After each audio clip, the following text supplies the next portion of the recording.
ரசூலுல்லாஹி ஸல்லல்லாஹு அலைஹி வஸல்லம் அவர்கள் அல்லாஹ் அனுப்பிய காரணத்திற்காக வேண்டி யுத்தம் செய்ய ஆயத்தமாதல்.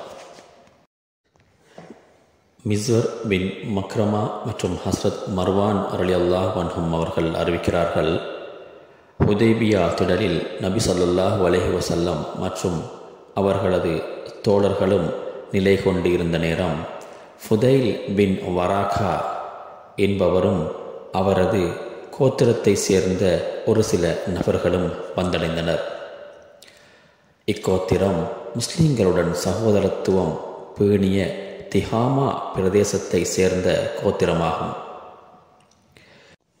அமீர் பின் லூவே, கா பின் லூவே கோத்திரங்களை கடந்து வந்ததாகவும் அவர்கள் ஹுதைபியா வெளியில் முகாமிட்டுள்ளதாகவும் கூறினார்கள். மேலும் அவர்கள் உங்களுடன் யுத்தம் செய்வதற்கு தயாராக இருப்பதாகவும் தங்களை காபாவுக்கு செல்வதற்கு தடுப்பதற்காக தயாராக இருப்பதாகவும் அவர்கள் கூறினார்கள். உண்மையில் அவர்கள் முஸ்லிம்களுடன் யுத்தம் செய்வதற்கு தேவையான அனைத்து தளபாடங்களுடனும் வந்திருந்தனர். நான் யுத்தம் புரிய வரையில்லை, உண்மையில் உம்ரா செய்யவே வந்தேன். மேலும் குறைஷிகள் யுத்தம் செய்து மிக நளினமடைந்துள்ளனர். அவர்கள் விரும்பினால் குறிப்பிட்ட காலத்திற்கு ஒரு ஒப்பந்தம் ஒன்று செய்து கொள்ளலாம் என நபி ஸல்லல்லாஹு அலைஹி வஸல்லம் அவர்கள் கூறினார்கள். மேலும் இக்கால பகுதியில் அவர்கள் எனது மக்கள் மீது எந்த தலையீட்டையும் செய்யக்கூடாது எனவும் கூறினார்கள். குறைஷிகள் விரும்பினால் அவர்கள் இஸ்லாத்தை ஏற்க முடியும், அல்லது மக்கள் என் மீது சத்தியம் செய்து இஸ்லாத்தை ஏற்றுக்கொண்டால் குறைஷிகளுக்கு எந்தவித பாதிப்பும் ஏற்பட போவதும் இல்லை.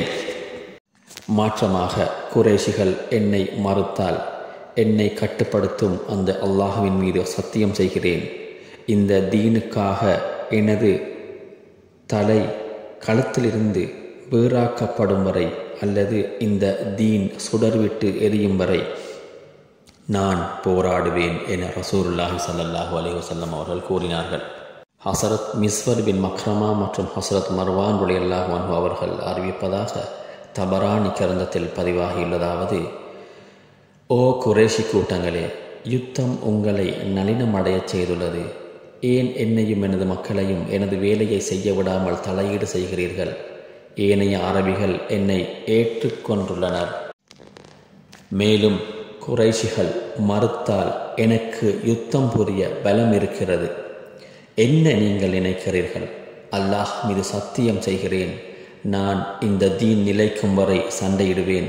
அல்லாஹ் வெற்றி தரும் வரை அல்லது எனது தலை உடம்பிலிருந்து வீராக்கப்படும் வரை நான் சண்டையிடுவேன் என கூறினதாக அறிவிக்கப்பட்டுள்ளது.